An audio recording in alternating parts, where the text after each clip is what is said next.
Hello and welcome to the Rob Burgess Show. I am of course your host, Rob Burgess.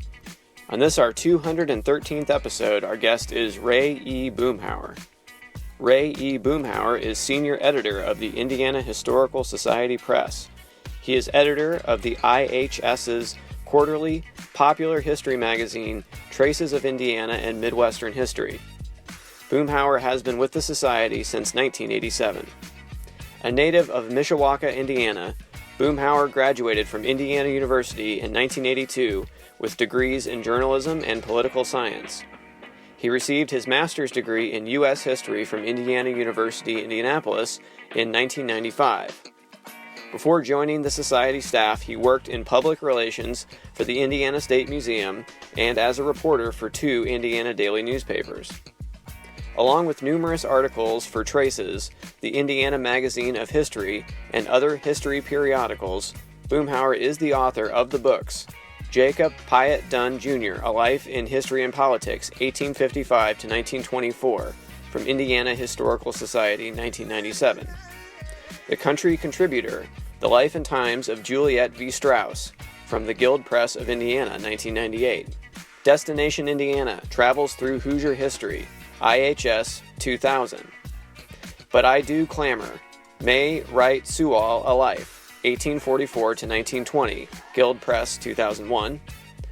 One Shot, The World War II Photography of John A. Bushemi, from IHS Press 2004. Gus Grissom, The Lost Astronaut, from IHS Press in 2004. The Sword and the Pen, A Life of Lew Wallace, from IHS Press in 2005. A Soldier's Friend, A Life of Ernie Pyle, from IHS Press 2006. Fighting for Equality, A Life of Mary Wright Sewall, from IHS Press 2007. Robert F. Kennedy and the 1968 Indiana Primary, from Indiana University Press in 2008. Fighter Pilot, The World War II Career of Alex Vraciu, from IHS Press in 2010. The People's Choice, Congressman Jim Jontz of Indiana, from IHS Press in 2013. John Barlow Martin, A Voice for the Underdog, from IU Press in 2015. Dispatches from the Pacific, The World War II Reporting of Robert L. Sherrod, in 2017. Indiana Originals, Hoosier Heroes and Heroines, from History Press in 2018. And Mr. President, A Life of Benjamin Harrison, from IHS Press in 2018. His latest book, Richard Tregaskis, Reporting Under Fire from Guadalcanal to Vietnam, was published in November 2021 by the University of New Mexico Press. And now on to the show. I'm Ray Boomhower. Currently, I'm a senior editor at the Indiana Historical Society Press, and I've also, over the years, published a number of books, a lot concerning Indiana history, but I've also branched out to other fields of interest as well. Yeah. Tell me a little bit about your background, though, because you started out being a newspaper reporter. Is that correct? I was trained as a journalist when I was in high school. When I first became interested in journalism, I was editor of our high school newspaper at the Mishawaka High School, the All Told, and really got interested in maybe pursuing a career as a reporter. And I was kind of guided that way because the summer between my junior year and senior year in high school, I attended a high school journalism institute at Indiana University in Bloomington, which was quite helpful in guiding me as a young high school journalist. But it also made me fall in love with Indiana University and really want to go there and study journalism. And I was able to do so at Ernie Pyle Hall. And that kind of launched my secondary career as a chronicler of war correspondence, but I'll talk about that later. Sure. So when I was at IU, I not only got a degree in journalism and political science, but also worked 3 years on the Indiana Daily Student newspaper. And so I was able to use that experience and get a job after I graduated in 1982 as a young reporter on a small daily newspaper in Rensselaer, Indiana, That's in Jasper County, in the northwest part of the state. And if you want to be a writer, there's no greater training than to be a journalist on a small weekly or small daily newspaper, because you get all kinds of opportunities to write about different kinds of subjects. So I covered everything from the police beat, city council meetings, going to the high school to cover girls volleyball and take photographs, as well as write the story about the outcome of the game. Go to the county fair and cover the results from all the livestock competitions, and also get a chance to ride in a chase vehicle as a hot air balloon was launched, and we had to go track it down, and fires and all kinds of activities. And I really learned more about drainage than I ever wanted to know because of all the agriculture is a big industry in Jasper County, and drainage is a big issue. So I learned a lot about that. Was there for about 7 or 8 months. Unfortunately, got laid off, but was able to rebound and get a job on a larger newspaper at the Anderson Herald, and worked there for 2.5 years. I got to cover the education beat as well as City Hall and politics. But I also discovered when I was a journalist that is not the highest paying field out there, particularly in the newspaper industry. And I realized that early on when I was in Rensselaer, when I was covering a free surplus government cheese giveaway in the 1980s. This was a big thing. From time to time, people whose income reached a certain level could stop by and pick up some free surplus cheese. And I realized that my income level, I was able to do so. So I kind of made me realize that maybe I should get into another field. So after about 3.5, 4 years in that, I turned to public relations, got a job at the Indiana State Museum in Indianapolis, at the old State Museum, which is in the old Indianapolis City Hall. But in 1987, I went over to the Indiana Historical Society, which is a statewide nonprofit historical organization. First in public relations, and then later in 1999, I became the editor of its quarterly popular history magazine, Traces of Indiana and Midwestern History. So I was able to work on that, and also to do some editorial work in the Society Press's publications program, working on a variety of books about Indiana history. And during all this time, I was able to, on my own time, and sometimes as part of my job at the Historical Society, write some books, particularly a lot of books about notable people from Indiana, writing about astronaut Gus Grissom, Ernie Pyle, the famous World War II correspondent, Lew Wallace, the famous Civil War general and writer of Ben-Hur, and a variety of other people who made an impact not only on Indiana, but I think the nation as well. Right. And what would your advice for people that are, in that journalism realm that kind of, working on shorter projects? Obviously, you obviously made that transition to working on books, but how, like, just see, it seems like so much information to synthesize in a book, and obviously an article is a finite thing, especially for a newspaper. But how did you find that transition to be from kind of one type of writing to another? Well, I found it a little easier, I think, than many people who might come out of college and want to get involved in the academic field or into writing longer magazine pieces. And the fact that I had the experience in meeting daily deadlines, which really focuses your attention on a particular project, because every day you're supposed to pound out a certain amount of stories. So meeting deadlines has never been a problem for me, and I found it freeing to write longer magazine style pieces. I was helped on early on by the first editor of Traces magazine, Kent Calder, who was looking for writers to produce articles for Traces during its early years when it first started back in 1989. So I kind of jumped in. I always loved history, and I had this desire to be a writer.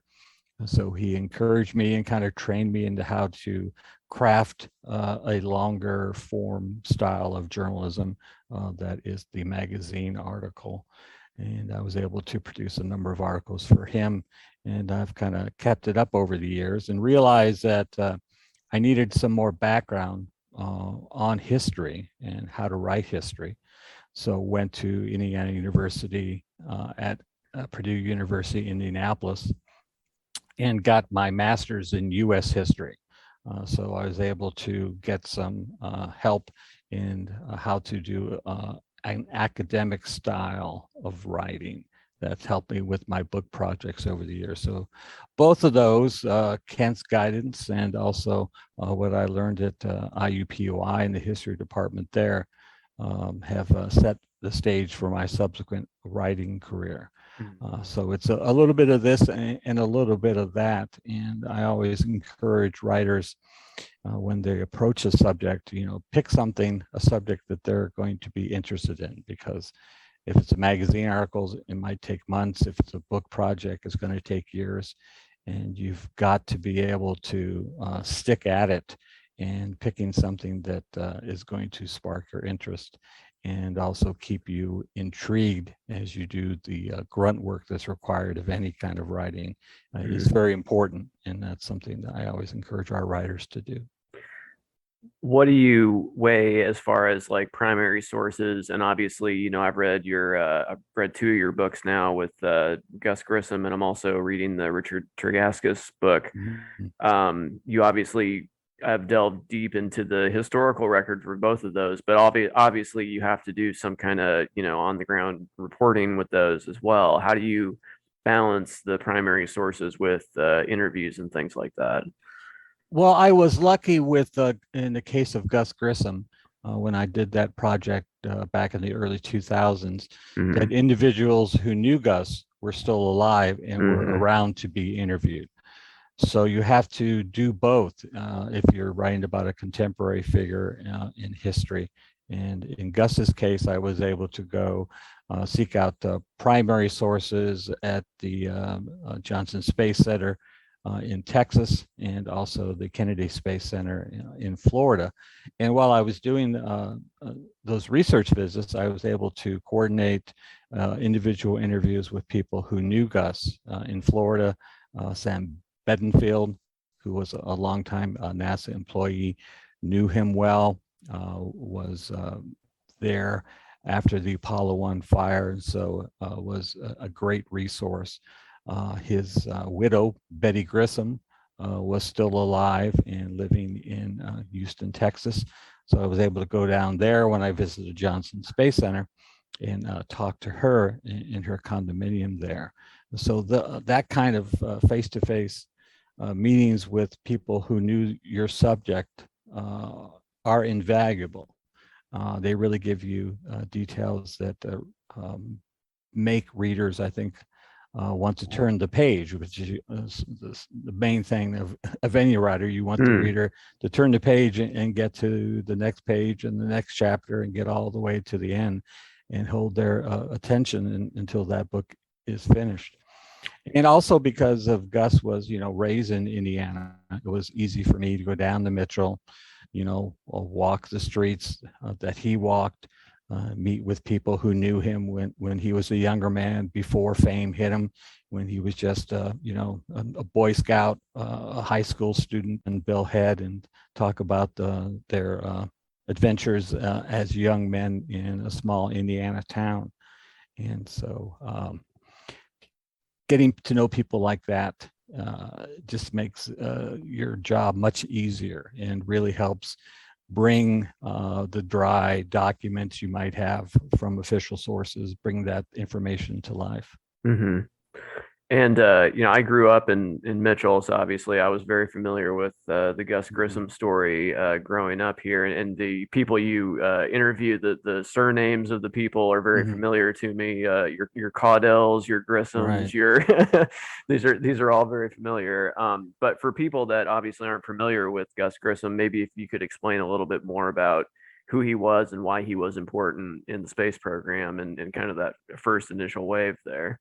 Right. Well, early on in the development of the space race, with the United States trying to catch the Soviet Union, which launched the first artificial satellite Sputnik into space, there was a great uproar after the news of that triumph by the Soviet Union. And a lot of Americans were shocked about that fact.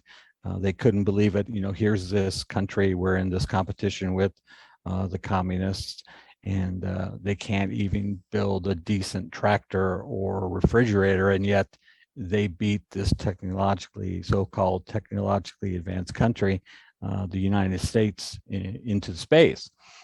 So there was almost a panic that set in. There was a whole movement that maybe we're behind in science, and so there was a greater emphasis on science education. There was a movement to let's beat the Russians and get the first man in space. And so Gus Grissom was one of the ranks of the numerous test pilots who volunteered to have their names possibly picked to be one of the men to be an original astronaut. And he was lucky enough to be one of the original 7 Mercury astronauts. So here's a kid from a small town in Indiana who was, involved in mechanical engineering at Purdue University as a young student on a partial GI Bill, joined the Air Force with his young wife, Betty, and went around the country as a young officer. And here he's achieving national and international fame by becoming an original 7 astronaut.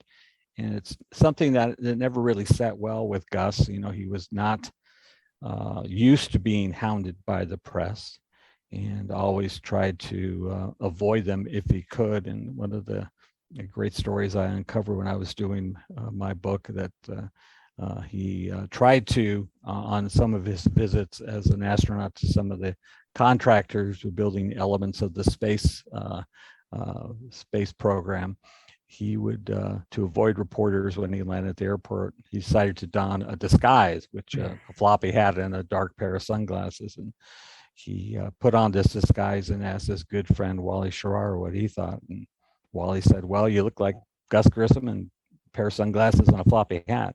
But luckily for Gus, it did work. He was very pleased about avoiding the glare of the press, which he was never very comfortable with.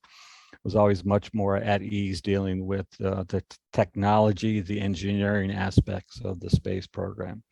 And something that really grabbed my attention into doing a book on Gus was an early experience that I had as a young boy. I was always fascinated by the space program. I remember our elementary school teacher, rolling in the old portable television into our classroom whenever there was a launch from Cape Kennedy and watching live on TV as they were launched into space. I remember staying up, to see Neil Armstrong take those first steps on the moon, and take one small step for a man and one giant leap for mankind. And so I was very excited when my father took my brothers and I to a trip to Mitchell, Indiana, to visit Spring Mill State Park. And the highlight for me was the Gus Grissom Memorial. And you could actually get to see a piece of equipment that went into space. And they had on display there, of course, the Gemini 3 spacecraft, the unsinkable Molly Brown. And when I was younger back then, the memorial maybe wasn't strict as it is today. But today it's behind lucite glass and you can't even touch it. But back then it was open and you could, reach in and touch some of the instruments. And I got a picture of me very young sitting in that thing. So yes, I remember that. So as someone who was always very interested in the space program, that was just a highlight of my youth. And I think that memory of that really inspired me to write about Gus and his life. And I think I can say that might be one of the few people who's actually touched both the Gemini 3 and the Liberty Bell 7 spacecraft.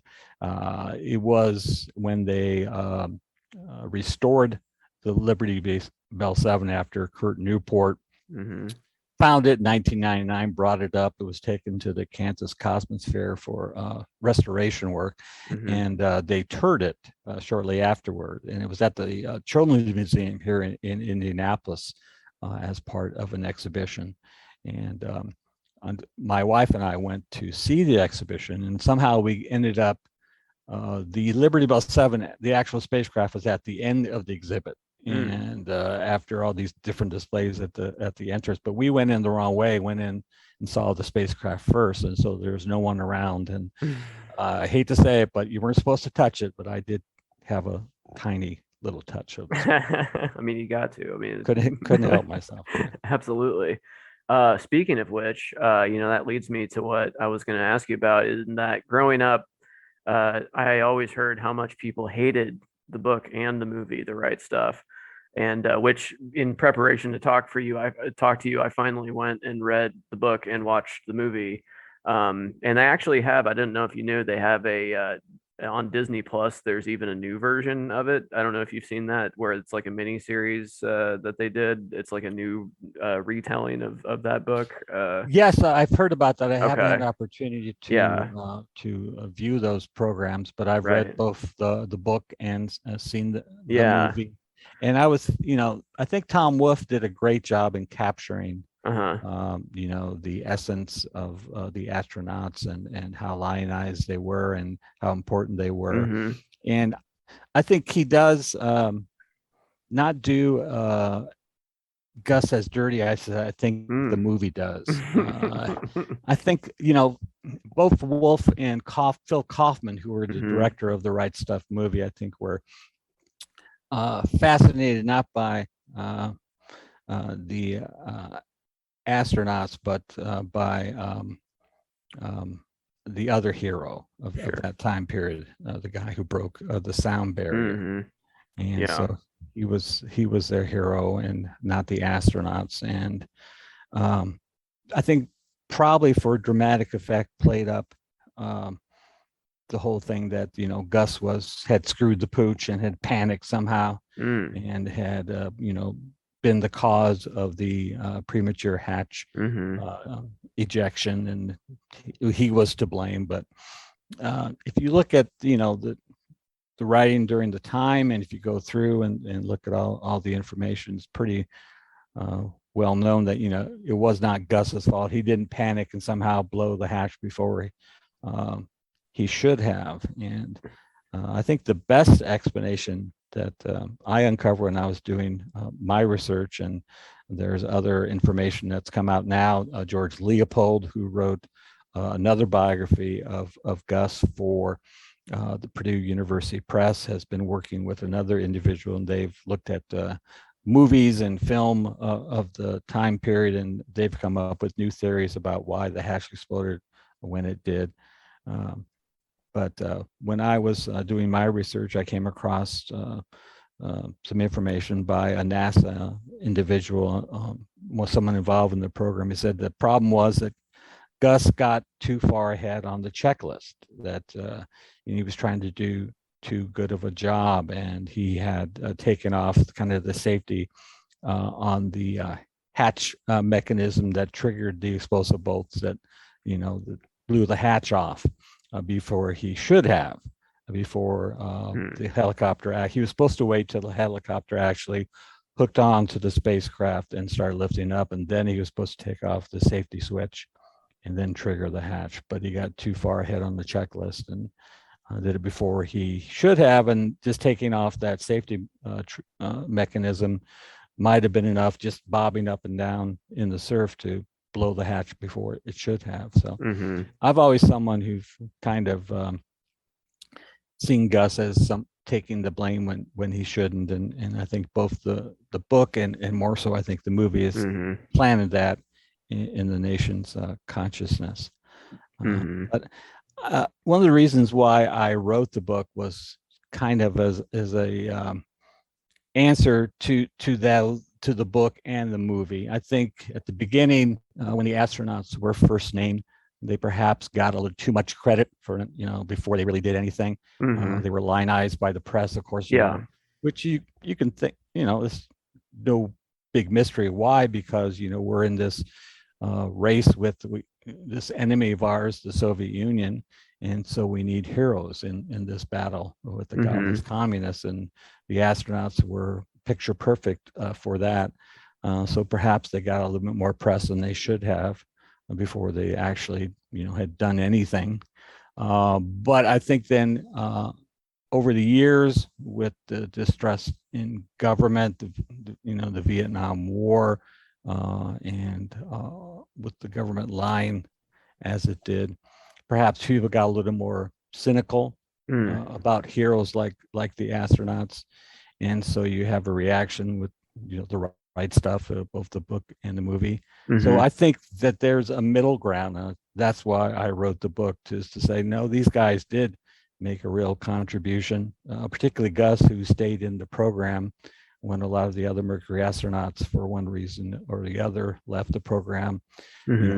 If Gus had been responsible for the Mercury mishap, there's no way, I think, that NASA would have selected him to test out a new generation of spacecraft, as it did with the flight of Gemini 3, which was the transition, program between Mercury and Apollo, which was the program that took the Americans to the moon, and also, select him for testing out the Apollo spacecraft that went so dramatically wrong with the Apollo 1 fire. Yeah, absolutely. Well, I'm sure Chuck Yeager and John Glenn must have loved the movie. I mean, they come out smelling really well, especially since John Glenn, I read, was running for president right around the same time the movie came out. So yeah, that was an interesting aspect. You have John Glenn, who's in this movie and also in the book, and here he is running for the Democratic nomination for president. Exactly. At the same time, for sure. But I actually, having read I actually read your book first, and then I read the Tom Wolfe book, and then saw the movie. So I actually felt like I was able to have more of a remove, seeing it just as a piece of art. This isn't a documentary. You know what I mean? This is like you said, it's the feeling of what was going on, and less about, the strictly factual basis. But obviously that's literary nonfiction, right? They have a certain style that you're not really going for. Like Tom Wolfe is saying dialogue that there's no way Tom Wolfe could have known, and like internal thoughts that he's obviously constructing based on outside knowledge. But it's like you as a historian aren't in that position where you can just manufacture dialogue that you don't have any basis for. So. Tom Wolfe is a great writer. Great proponent of the new journalism, but he has a little more freedom, I think, than a historian or a writer like myself has. Sure. And I always want less exclamation marks in your writing. I noticed. Too. Yeah, a lot less exclamation marks, that's for sure. And one of the intriguing aspects I found when I was doing my book and writing about kind of looking into how the movie The Right Stuff was made, that originally there was a famous screenwriter who was going to work on the movie, William Goldman, who did, of course, The Princess Bride, all the President's Men, and a lot of other Academy Award-winning screenplays. And in his book, when he talks about his experience with the movie, he did all kinds of research and really wanted to focus on the astronauts and how they got to where they were, when they were selected as astronauts, or what happened to them.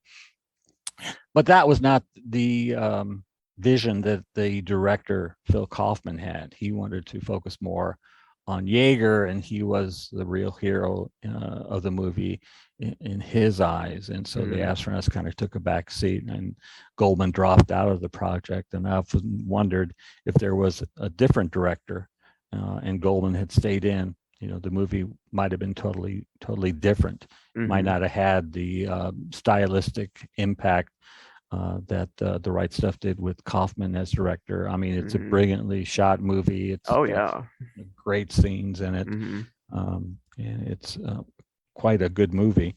But it might have had a different tone altogether if Goldman had stayed in the project. Oh yeah, 100%. And going back to the Hatch thing, they definitely don't come out, and also in the book, don't come out and say that he's responsible for it. We don't see him hit the switch or whatever, but they definitely heavily imply that he was at fault. And they definitely make him the heel of the movie, for for a lot of it. So yeah. And Gus was tough. He could he could take it if he was still alive. But the person I always felt sorry for a bit was Betty. Oh yeah, the way that she was portrayed in the movie, and I think she comes off very badly in it. Yes. And with her, the actress who plays her kind of has almost a breakdown on screen, and always intrigued me because it seemed to make her in the movie want to say, well, she wants to go to the White House to visit Jackie. That was her big thing. Well, she, in real life, she and the other astronaut wives had already been when Alan Shepard was honored for his first flight. All the astronauts went to the White House. All the astronauts' wives went along. So she had already been there. So why they made that a big thing in the movie, I'm not sure. I don't know. Yeah. But I don't really, the things that people got mad about with his portrayal, I also don't know what it really matters that he, would have lost the craft anyway. The more I think about it, because it's not a time in the space program where they reused the capsules anyway. And I guess they want the data or the equipment or whatever, but it's not like they were going to refly that up into space, right? I mean, that was lost, sure, but what was it just going to end up in a museum somewhere eventually anyway, right? I mean, exactly. And two, you have to look at it, it was just a repeat basically of Shepard's suborbital flight. And NASA was already moving on. They wanted to get into, the third mission was going to be the orbital flight that John Glenn eventually did. So it had already been achieved a lot of press attention, with Alan Shepard being first, and this is just another repeat of that flight. So it's going to get less attention in the media anyway. And losing that spacecraft did not hurt the program at all as it was going forward. So sure. And people forget too how close Grissom came to actually dying in that accident. Yeah. He was, while all this activity was going around trying to save the spacecraft, he's sinking lower and lower in the water and trying to get their attention that I'm actually drowning here. You might pick me up out of the water. So. Yeah, exactly. And I like when in the movie when they're showing the newsreel, it's like, and he says, "Save the craft first." It's like that's not what he's saying. No, pick him up out of the water. Like that's what he wants out. I'm in trouble here. I appreciate a little help if you can. Yeah, 100%. Now there was one part near the end of the book that you do mention that I hadn't heard before, and you kind of just mentioned it because I'm sure you had to. But there was a Star magazine article in which I believe his son said that he thought that there was some business with the thing that eventually killed him being some conspiracy theory about him, revenge for him losing the craft or something like that. As a historian, how do you place that in context to the rest of the story? Because obviously Star Magazine isn't the most necessarily reputable thing, but it was out in the public and it received some attention. So how do you weigh that with other stuff? And was that something anyone said to you personally? No one ever mentioned it to me personally. Is never in any of the official record, and I don't know why his son decided to write an article like that. I know there's always been a lot of drama sometimes between the Grissom family and NASA over the years. And, Betty always, had some hard things to say about NASA management, but you have to take, a really, close eye at allegations like that and just shoot them down because they're far out of the realm of reality. Absolutely. It gets into fiction, and you have to look at the facts of the case. Yeah, understandable. Yeah. Now moving on to your, we mentioned your war correspondent books. How many books have you written about war correspondence at this point? Well, with the publication in November of my book on Richard Tregaskis, that's what I consider the end of my War Correspondent Trilogy. Okay. It had all started when I wrote for the Indiana Historical Society Press a number of years ago, a biography of Ernie Pyle, the famous war correspondent and columnist from Dana, Indiana. And I had always been fascinated by his life because, of course, going to Indiana University, if you're involved in journalism at that time when I was going to IU from 1978 to 1982, all the journalism classes and department was housed in a building named in his honor, Ernie Pyle Hall, which is right next to the Indiana Memorial Union. And you went in and climbed up to the second floor. If you went to your left, there was a lounge area that had on display memorabilia from his life. I think there was a citation from the Pulitzer Prize that he won. There might have been, I think, one of his portable typewriters as well. So Ernie Pyle was someone who was always kind of put on a pedestal if you were a student at Indiana University and was involved in journalism. So I always was intrigued by him. And when I worked at the Indiana State Museum, at that time, it had a number of historic sites that it administered all over the state. And one of them was the Ernie Pyle State Historic Site in Dana, Indiana. So I got to visit there, got to know the curator, Evelyn Hobson, at the time, wrote some brochure copy about him. And so I was always fascinated by his life and was able to write about it in the youth biography series for the Indiana Historical Society Press. And from that led to a more academic book for Indiana University Press about another wartime correspondent, Robert Sherrod, who is kind of the Ernie Pyle of the Marine Corps in the Pacific Theater. Ernie was known for his columns about the average GI in North Africa, Sicily, Italy, and also in Europe, and later went to the Pacific and was killed there during the invasion of Okinawa. But Sherrod was a reporter for Time Life magazine, and went with the Marines on their drive across the central Pacific, was involved in the Battle of Tarawa, a very bloody 3-day affair that he was on the ground with the Marines, and wrote a best-selling book about his experience, and then continued on with them to Iwo Jima and Okinawa, and was there with Ernie Pyle to report on that last great battle of the Pacific War. So I was able to write a book about his wartime experiences.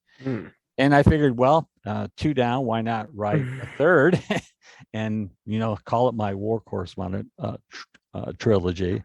And so I was looking for people to consider, and I had read Guadalcanal Diary when I was in high school. I always had an interest in World War II, and in particular the Pacific Theater, because I was just intrigued by the vast distances involved and just the very bloody fighting that went on between the Japanese and American forces in the Pacific. And so I thought of Richard Tregaskis, and then in doing more research, I learned that we shared a birthday. Oh, wow. Both are born on November 20th. I thought, well, that's fate. I have to write a book about his wartime experiences during the war. And I'm glad I did, because I just always amazed by the wide range of what he did during the war. Starting out in the Pacific and then moving on after a number of operations, including his time on Guadalcanal, to be there for the invasion of Sicily, on the ground there, moving on to the invasion of Italy, where his luck finally ran out, and he was actually wounded very severely by German shell fire, and for a time had lost the use of his right arm and leg, and couldn't really speak well, had to kind of relearn how to do that and how to write. But at that time, even Ernie Pyle, who paid him a visit when he was in the evacuation hospital, said, if I had done all he had done, I would have said, that's it. I'm going to go home and rest on my laurels forever. But Tregaskis went home, got a metal plate put in his head, and went off back into combat, and returned to the European theater for the breakout from Normandy, was in for the breakthrough into Germany, was involved in a very intense street fighting going on in the capture of the German city of Aachen. And after that, had really had enough, he thought, and went back to the United States. And for all these earlier activities, he'd been a reporter for the International News Service, which is a wire service agency, kind of the third rank behind the Associated Press and United Press. But the editors of a national magazine, the Saturday Evening Post, wanted him to go back to the Pacific to be there for the end of the campaign against the Japanese, wanted him to write a series called The Road to Tokyo. And asked him, well, do you really want to go? And he said, I really don't want to, but I think I have to. And so he went back to the Pacific with the crew of a B-29 bomber, flying off from the United States and making it eventually to Guam, their base there, and flying on 5 bombing missions against Japan.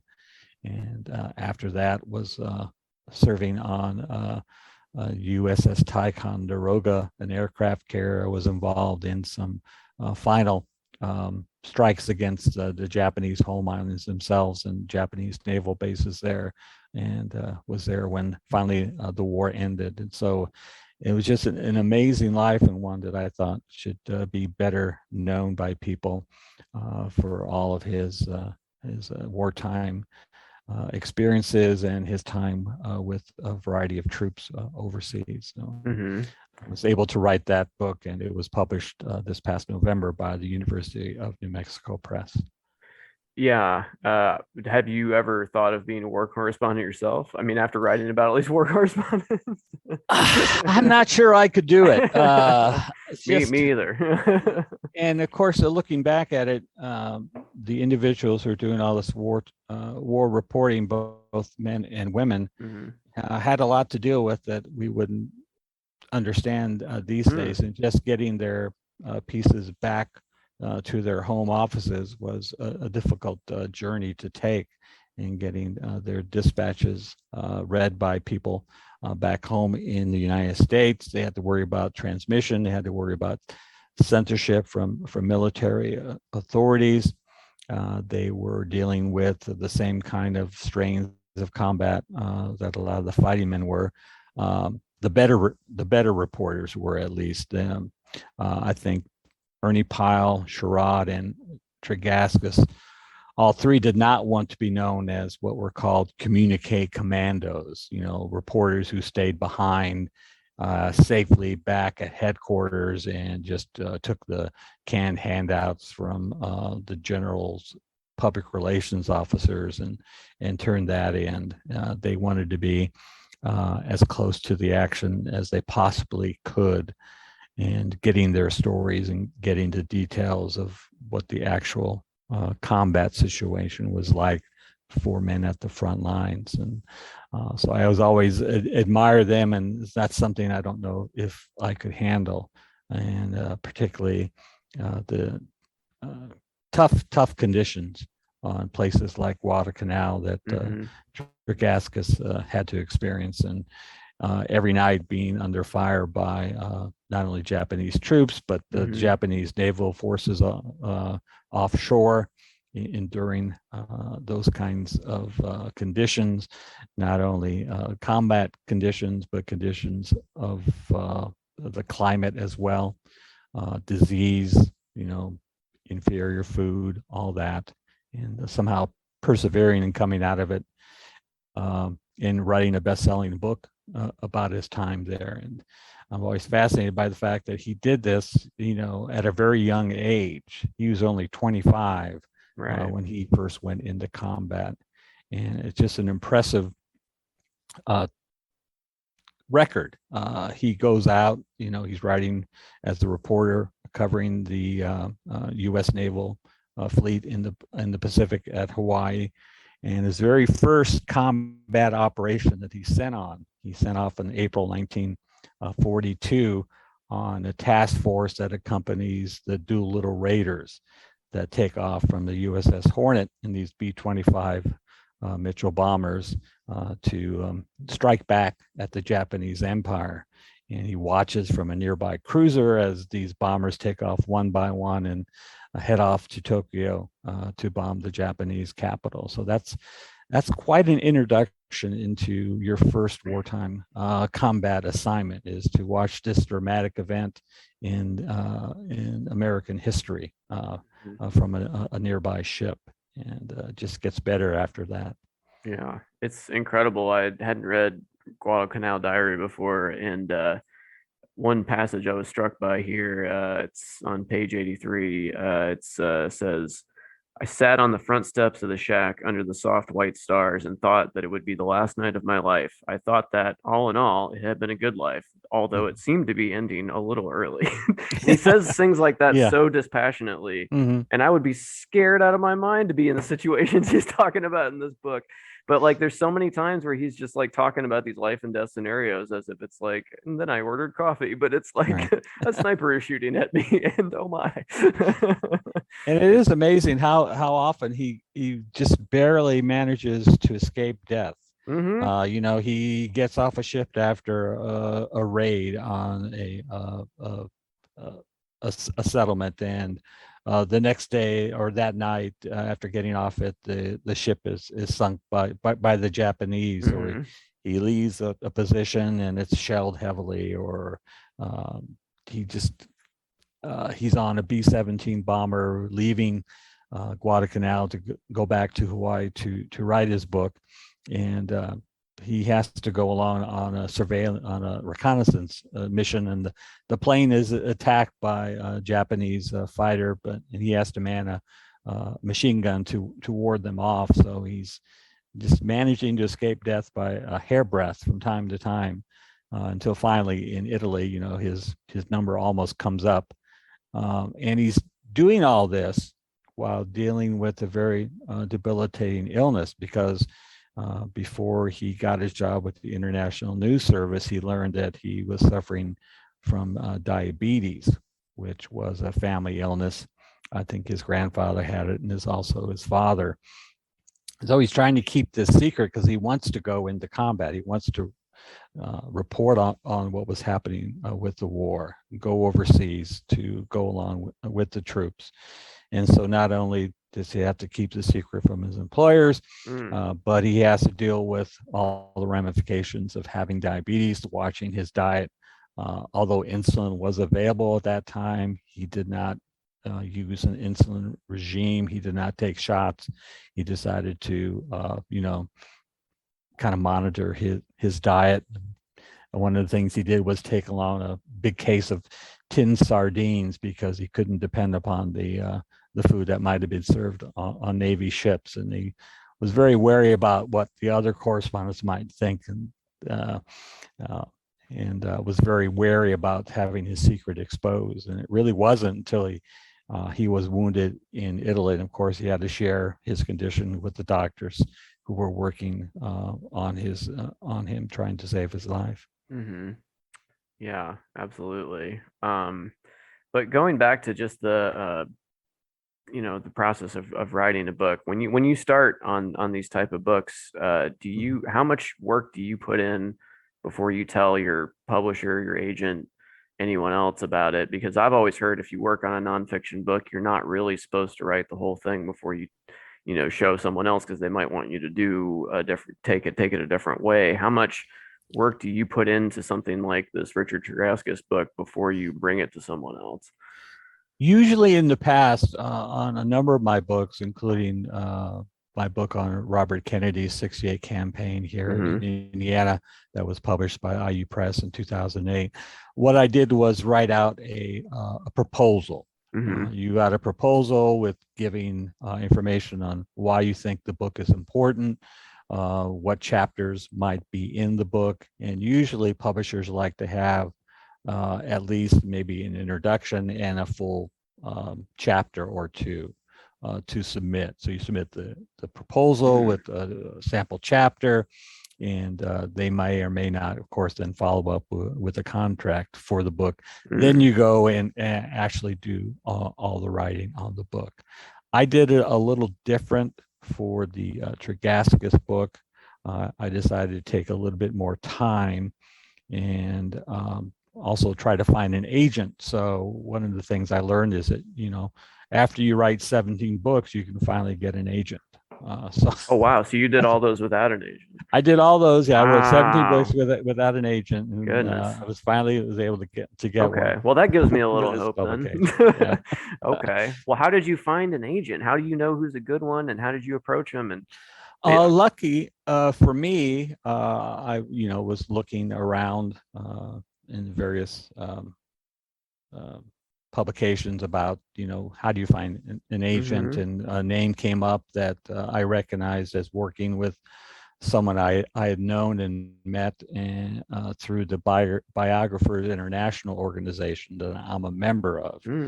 A gentleman named Carl Rollison, who had written a number of well-regarded biographies over the years, and he had worked with the agent before, so I was able to ask him, what do you think about him? He gave him thumbs up, and so I was able to work with my agent, who's a gentleman named Philip Turner, who has a long history in publishing in New York and knows the field very well. So I was lucky to connect with him.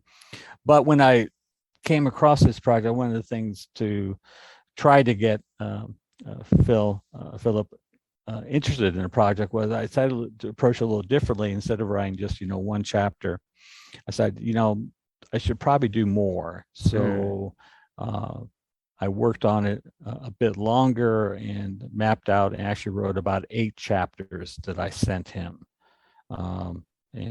He liked them, gave me some suggestions, and was able to get me a contract with the University of New Mexico Press. And that's when I wrote the rest of the book. But I was able to have a large chunk of this book finished ahead of time. That gave me more time to write the rest of the chapters. Gotcha. Okay. Well, that was COVID helped as well. Yeah, I was going to say being locked down. Being locked down was a boon in this case because it really gave me a lot of extra time. I have to write projects like this that aren't for my employer. I have to write them on my own time. Right. So I had a lot of free time at night and on weekends, and was able to concentrate a lot on getting this book done.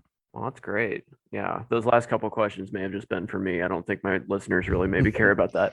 But anyway, what are you working on next? What's the future hold? What kind of books are you looking towards in the future? I'm working on a book now that's due here this summer. One of the great things about doing research on people is that you come across subjects that you might want to write about in the future. And that happened with my Tregaskis book. He had, after World War II, decided to get back into the war correspondent game and went to Vietnam early on during America's involvement in the early 1960s, and had some run-ins with some of the young Turk correspondents who were there, including David Halberstam. And so that got me interested in looking at the correspondents who were covering the war early on during that period. And a gentleman I came across named Malcolm Brown really intrigued me.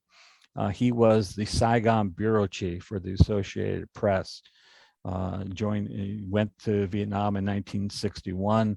Was there with people like Neil Sheehan and David Halberstam, who were his competitors in getting stories about American advisors and helping out the ARVN Army, South Vietnamese Army.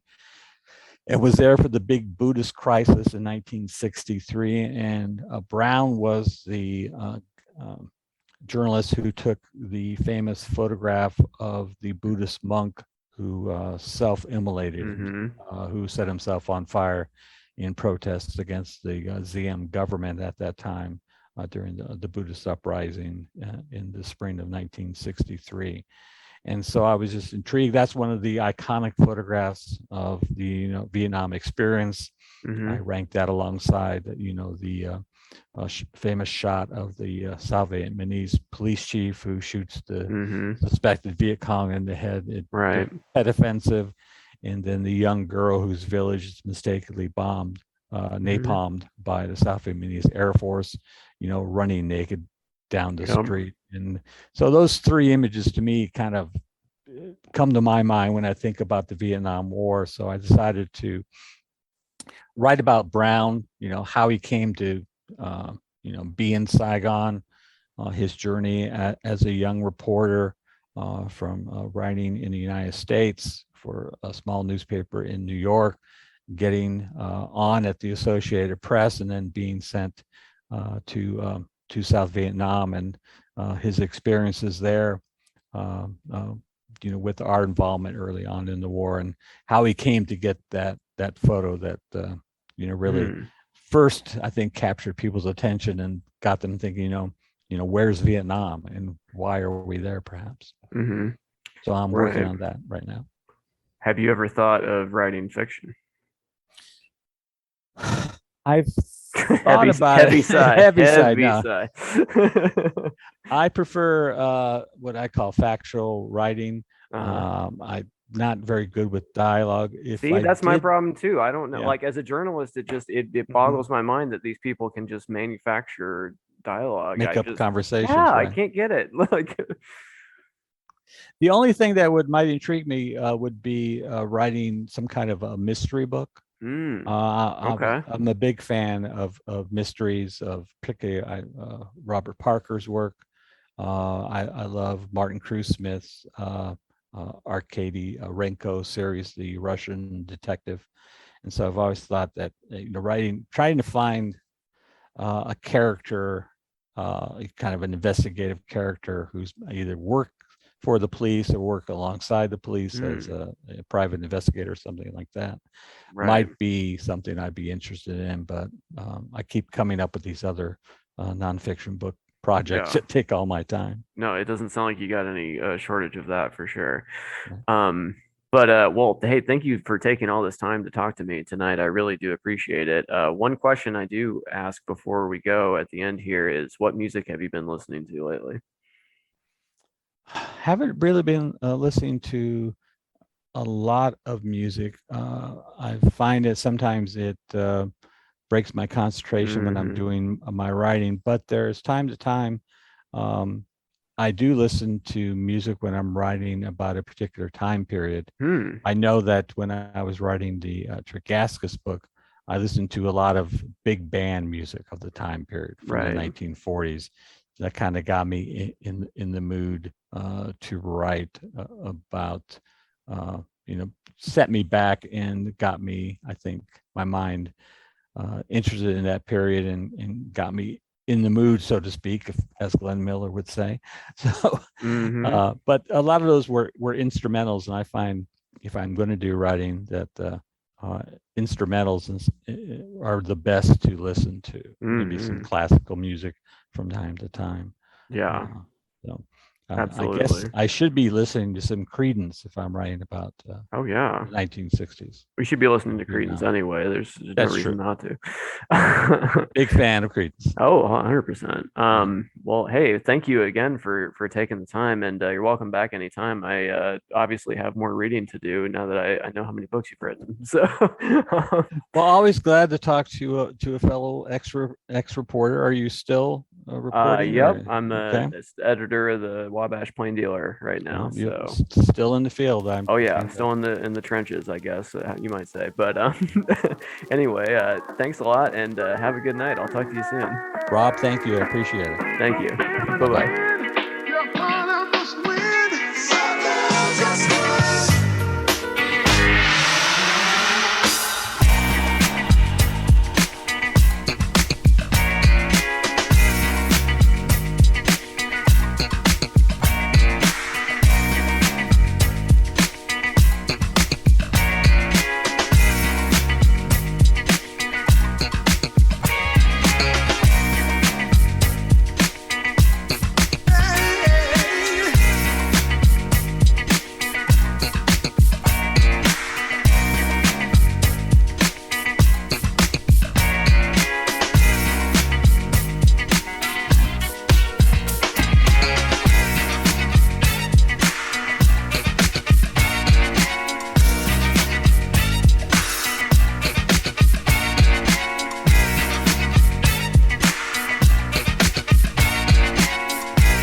Join the Rob Burgess Show mailing list.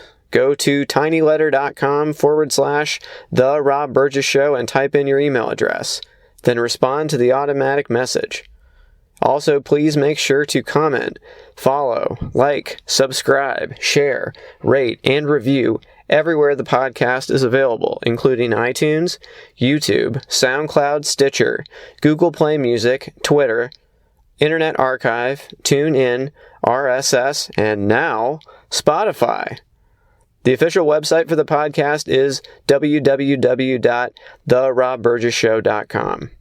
You can find out more about me by visiting my website, www.thisburgess.com. If you have something to say, record a voice memo on your smartphone and send it to therobburgessshow@gmail.com. Include voice memo in the subject line of the email. Also, if you want to call or text the show for any reason, the number is 317-674-3547. Until next time.